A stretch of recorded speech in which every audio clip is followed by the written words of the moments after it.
Discovery class. Welcome to the beginning of the year 2022. The Mayo Clinic down in Minneapolis has a definition for a word. I'm going to tell you what the definition is, and I want you to see if you can guess the word. Here's what they say. It's the natural reaction to a loss. It's both universal and it's personal, and everybody experiences it. The loss can vary according to its intensity.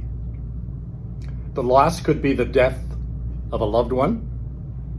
It could be the ending of an important relationship.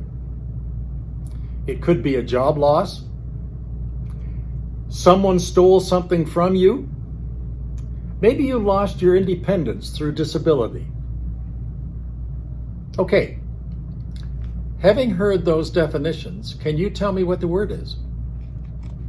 If you guess the word grief, you're right. Having heard that,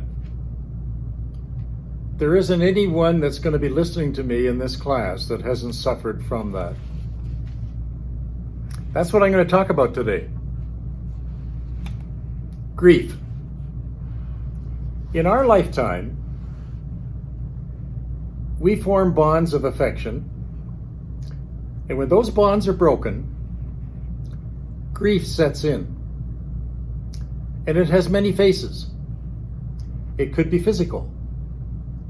It could be cognitive, the brain. It could be behavioral. It could be social. It could be cultural, maybe philosophical, and it certainly is spiritual. My question to the class today is this. How do you handle grief? You've all suffered loss. Having suffered that, what do you do with it? I'm going to begin by telling you a story. And the story is about this man. Can you see his picture? His name is Dr. Martin Lee. He's a member of our class, married to Grace. He's a member of our church. And he's my family eye doctor. Along with his wife, Grace, members of this church, I don't think you would find a nicer couple. By the way, as an eye doctor, do you know what an eye doctor can do for you? I'll give you a hint. When you go to visit his office, he usually puts you into about 5 different chambers. And they have devices, and you put your head up against that device, and they take pictures. They may blow wind into your eyes. I don't know all the things they do, but there's usually 5 instruments that they use to measure your eyesight and your procedure as to whether or not you're losing your eyesight. And I wasn't aware, class, but you know, when an eye doctor looks at your eyes, he can determine all kinds of things. Because when he takes a picture, and up comes the inside of your eye, and there you see the optic nerve. From all those blood vessels that he can see, sort of in that man in the moon, he can determine whether or not you have diabetes. He can determine whether or not you have high blood pressure. Maybe you've had a stroke. Maybe you've had an illness that's beyond what they're describing, ALS. All these things can be determined by an eye doctor by just looking inside the globe of your eye. Well, let me tell you about Martin Lee. He was born in Hong Kong, China. His father and mother were Chinese. They immigrated to North America, and they landed on the west coast of California, there in Oakland and San Francisco. Martin was an only child, but he was extremely bright. And Martin, he went to university there at Oakland University, and there he began his journey as a doctor. He studied science. He got his undergraduate degree. During that time, when he was there, he became a Christian. He went to InterVarsity. He found the Lord, came home and told his mother and dad. And you know what his dad said to him? "I will never allow you, son, to ever come into my house and bring a Bible. That Bible will never be allowed in my house." Well, do you know what Martin did? He obeyed his parents, and his Christianity sort of went underground. He became like an underground believer. But you know, in his testimony, living with his parents over a long time, that man, when he got married, his dad gave him a Bible for his wedding gift. That happened. You can't have one, and then he suddenly gives him one. Well, Martin, having done his undergraduate at Oakland University, he moved on for his master's degree, and he went to Stanford University, just down the way from that school. After he got his master's, he went all the way across the nation to Boston, and there he attended Harvard University, where he became a doctor. He did his practicum up in Ontario at London Western University. And in the city of London was a Baptist church called Wortley Baptist Church, and the pastor was Reverend Bob Wilson. Many of you would remember Paul Wilson, who worked with me years ago in this church. That was his dad. It was in that college and career group that Martin attended that he found the love of his life. He met Grace. And there the two of them fell in love, and they got married. And the rest is history. Now they have a grown son. His name is Jeremy. He has 2 grandchildren. Discovery class, rarely have I ever met a Christian more mature, more dedicated, more full of life, more insightful, more generous, more tender, and more saintly and devoted than Dr. Martin Lee. But he died last year. He didn't collect his first old age pension. I watched him die. Our whole church watched him die. His death took 2 or 3 years. He suffered a rare form of lung cancer. But in his suffering, I learned the meaning of grief. He worked in his office as an eye doctor right up until the day that he died. He'd been a Christian for over 45 years. Martin had become that underground believer. But the depth of his faith knew no bottom. When he died, he taught me how to grieve. His depth as a Christian, preparing him to die, was outstanding. What came out of that man in his final months on earth can be found in only a very few.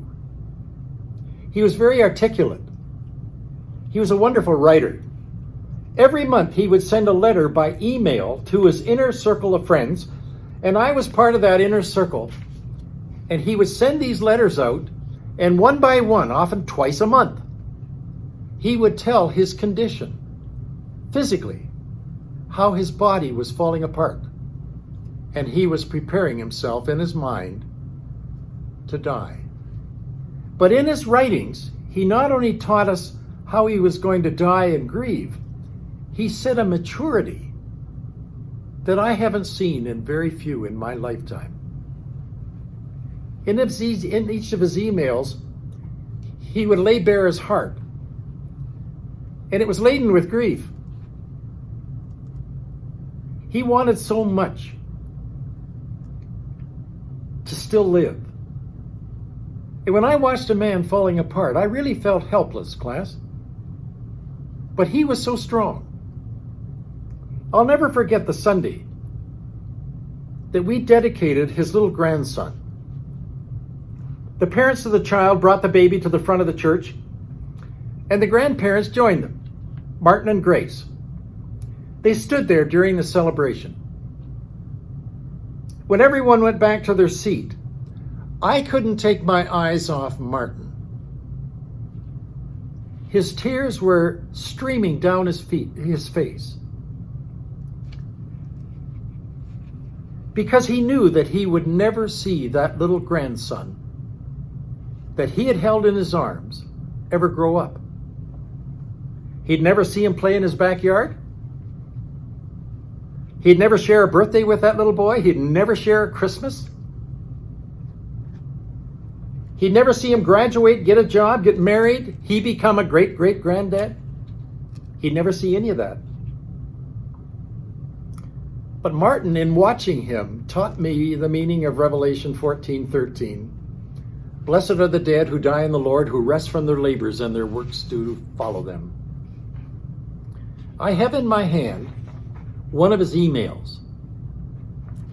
And this email came to me shortly before he died. But as I read it to you, I want you to pretend you're listening for the first time to a man who's preparing to die, and what dignity is he going to share with you, and his grief that comes right from the inside of his heart. He starts off, "Dear family and friends." I put Dr. Beebe in quote because I didn't actually meet him. At the top of his email, it has "Meeting with Dr. Beebe." I only met his assistant. It was very brief. The meeting, as you can imagine, didn't say very much about the new drug they were giving me. And all I could say was, way to imbue confidence in a dying patient. The main takeaway of that CAT scan of the chest didn't show any progression of the disease. However, the scan showed plainly that the lung fluid was possibly infected. I was coughing and coughing. I thought the disease had progressed. Finally, I couldn't bear anymore, and I asked the pharmacist to fax my family physician to provide some strong antibiotics for me. I'm feeling much better now after a couple of days. I want to thank all of you for your prayers amidst a lot of doubts on my part. I must confess that the moment leading up to my CAT scan, I didn't think I was going to make it. Even people at work asked me on that last week, "Why am I here? Why am I working?" They're the most supportive people that I know. But when they question you, and I ask myself the question, do I really look that bad? It must be otherwise they wouldn't question me. I know I was at a point where I have to let everything go and entrust the Lord Jesus Christ to take care of my life and also my death. You have no idea that lesson has to be learned over and over and over again. When I felt helpless and I felt hopeless, I know I can rely on you, my friends, to fervently pray for me. I still have to pray for my blood tests. The test result last week show that I'm failing.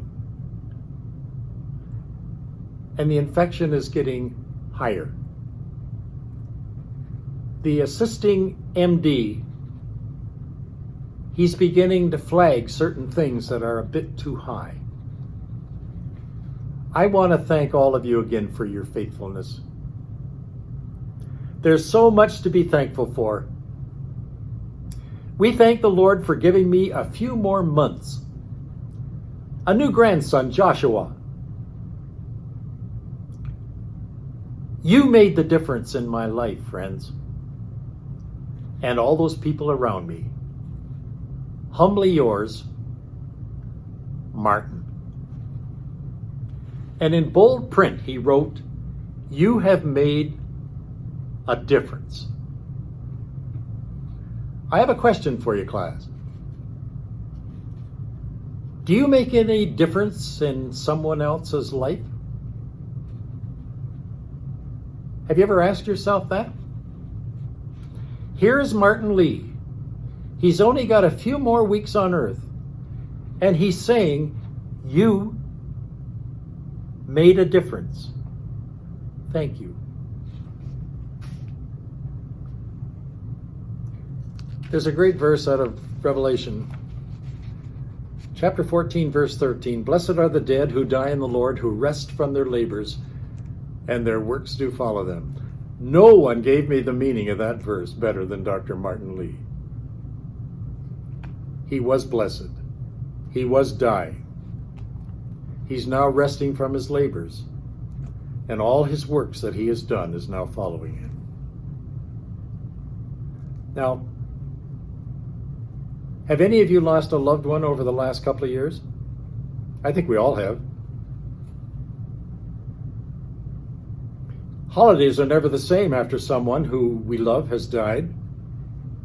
Even small aspects of their birthday or their Christmas celebration, that empty seat at the dinner table, one less gift to buy, it can serve as a jarring reminder of how our lives have been forever changed.